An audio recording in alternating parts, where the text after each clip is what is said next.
Malik, you have a certain amount of notoriety here on campus Yeah. because you're the founder of our school's first MSA. ever Muslim club. Can you talk about that? Yes, when I was a student here, when I was a student here, on my first year, I noticed that there were a lot of Somali students here, but there weren't, there were, don't get me wrong, there were a lot of programs and clubs they can get involved in, but a lot of the Somali students and the Muslim students in general felt like they were left out. They didn't feel like they belonged into any of those programs, any of those clubs. And after doing some research, when I first learned about Trio and the resources they have and all that stuff, through that I learned that there was different clubs. There was a gender equity club. There was culinary art club. There was Christ, what they call Christ something club. And I was like, how come there's no Muslim Student Association club?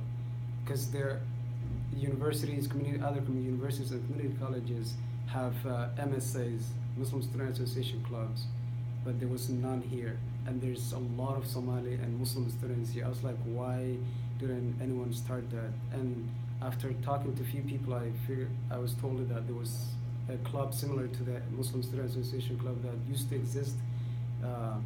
They called it International something Student Club. It ended up being canceled because for whatever reason.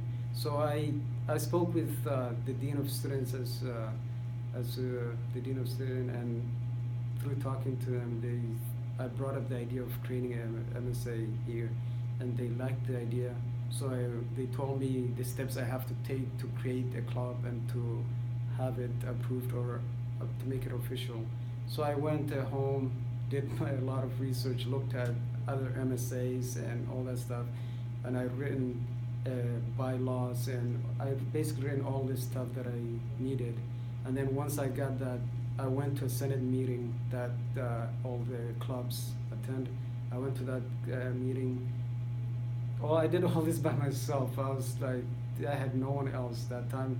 So I went to the meeting. I presented the idea to them, and everyone at the meeting, every other club, loved the idea of having a Muslim Student Association club. And the first Wednesday I presented, and then they said, come next next Senate meeting, and we'll vote on that. The next Wednesday, it happens on every other Wednesday. I went there, and they approved the proposal, and that's when the MSA became official. And then I put that. I told everyone else, now we have an MSA. Let's get together and use this to our benefit.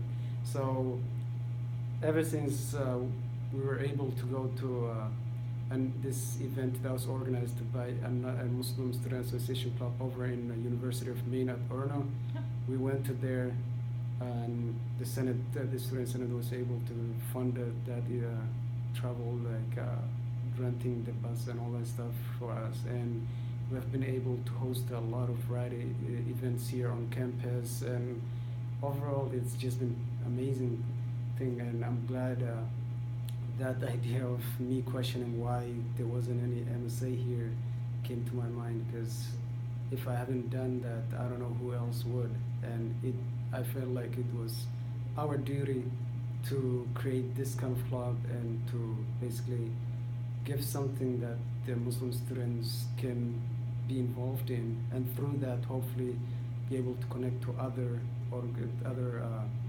resources that are available to them within the community. I mean, within the college. So yeah. So do you think it's had any impact on the college as a whole? Oh yes, it has. Yes, it has. With all its events, and it's been all of the events we have hosted have been very helpful to the students and the faculty. It's been an educational thing for them, so we hope to continue, and we are always recruiting new students, so to make sure this continues. So yeah. Thank you very much.